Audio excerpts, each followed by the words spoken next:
We're reading 138 Openings of Wisdom by Rabbi Moshe Chaim Luzzatto, the Ramchal. We're doing opening 8. This is part of section 2, which is titled The Forms in Which the Sephirot Appear and contains openings 7 through 13. This is opening 8, titled The Sephirot May Appear in Opposite Likenesses, even simultaneously. Both are true representations.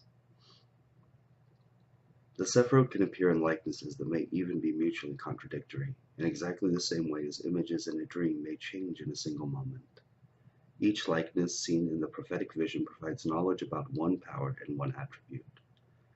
The attributes and powers become known according to the true proper order in which they are arranged and function, while the likenesses are in accordance with the soul's ability to receive. Having explained how the Sephirot appear as likenesses or images, we will now explain how these images may change from one to another. The proposition consists of 3 parts. Part 1, the Sephirot can appear. This explains how the images change. Part 2, each likeness seen. This explains the utility of these changes. Part 3, the attributes and powers. This explains the difference between the images and what they represent. Part 1. The Sephirot can appear in likenesses that may even be mutually contradictory.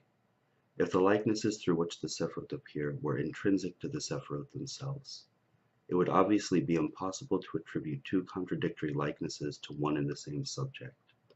However, since these likenesses are not intrinsic to the Sephirot but were chosen by God, there is no difficulty in the fact that they may appear in different and contradictory likenesses, one after the other, or even simultaneously. For at one moment the Supreme Will wants them to appear in one way, and the next in a different way. This enables us to resolve a problem arising out of various passages in the writings of the Ari that appear to contradict one another. Particularly difficult is the use of apparently contradictory terms to describe the state of the worlds.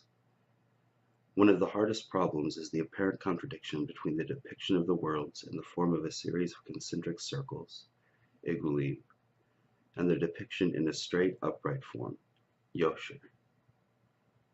In the circular likenesses, the world of Asaya is in the middle, and accordingly the line, Kav, should pass through the center of Asaya and continue downwards. But for various reasons this is impossible, as discussed by all the Kabbalistic masters. These problems can be resolved if we understand that these are simply the likenesses and images of prophetic vision. It is perfectly possible for the prophetic vision to contain contradictory images. The best way to understand this is by considering the parallel case of dreams. In exactly the same way as images in a dream may change in a single moment, in the case of a dream it is not the actual object represented in the dream that is seen, but rather an image or likeness of the object manufactured by the image-making faculty of the mind, the imagination. It is this image that the dreamer sees in his mind, and through it he gains the knowledge which the dream was sent to reveal, be it true or false. The person's image-making faculty creates a picture in his mind consisting of dream images and symbols corresponding to the knowledge revealed through the dream. The picture is such that the dreamer thinks he is actually seeing the objects themselves. However, what the person sees in the dream is nothing but the product of his imagination, and accordingly the laws that would apply to the actual objects, if they were seen by the physical eye in waking life, do not apply to the images seen in the dream. The dreamer may dream that he sees a certain thing, yet that very thing may turn into something else in the same dream. These changes do not occur in such a way that the person can actually see the transition from one to another, in the way the physical eye would see the transition if it took place in front of the person. In the dream, the person sees what he sees in one way, then afterwards he sees it in a different way. You cannot object that it was not the way a moment ago, for this is simply the way the imagination works. Similarly, in the case of the prophetic vision, it is possible to see contradictory images. The person may see one thing, but when he looks at it again in order to understand it, it changes into something else. Thus, in Ezekiel's vision, this is from Ezekiel 1:14, the living creatures were running and returning. When one looks at the totality of all the worlds with the line, with the kav, within them, the circle appears one inside the other, and the line goes down through the middle, continuing all the way to the end, down to the lower half of the circles of Atik. In this view, Asaya appears to be in the middle. However, when one goes on to examine the line, Asaya appears to be at the end of the line, as if the line does not continue past the center, down to the lower half of the circle of Atik. If one attempts to view Asaya in the circular and linear view simultaneously, it appears to be above and below at one and the same time. Above in the sense of being in the center of the circles, below in the sense of being at the end of the line.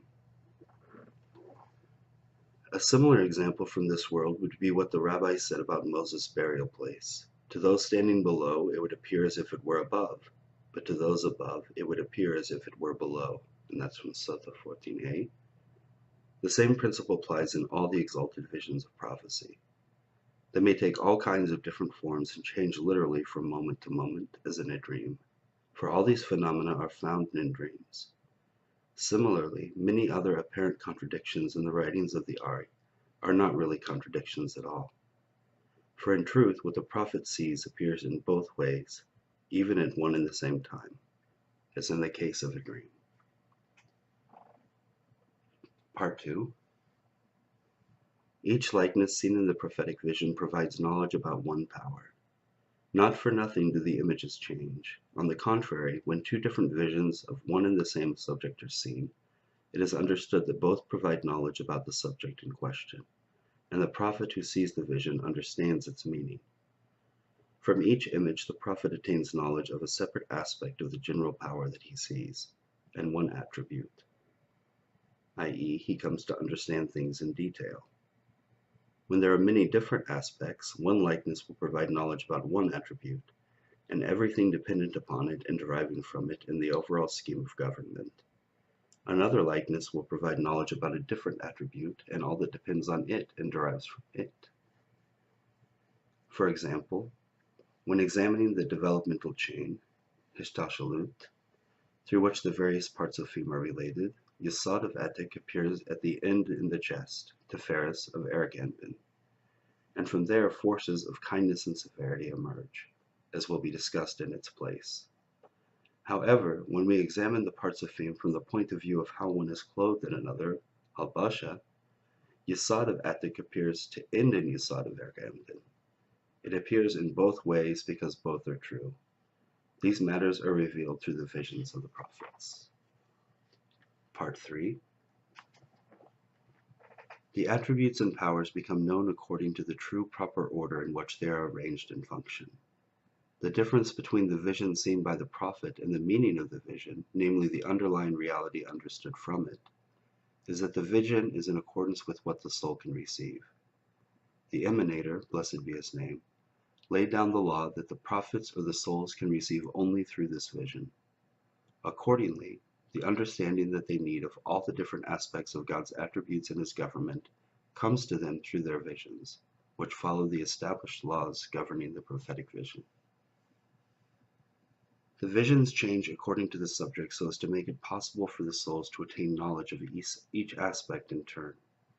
Even though different visions may not be consistent with one another, this is of no import.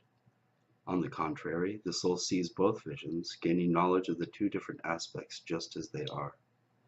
The soul attains knowledge of God's powers and attributes according to their true essence and their place in the scheme of government. Yet the soul attains this knowledge in a way commensurate with its ability to receive. This is the meaning of the concluding words of the proposition, while the likenesses are in accordance with the soul's ability to receive. For only in this way, and no other, is it possible for the soul to attain knowledge. And that is the end of opening 8.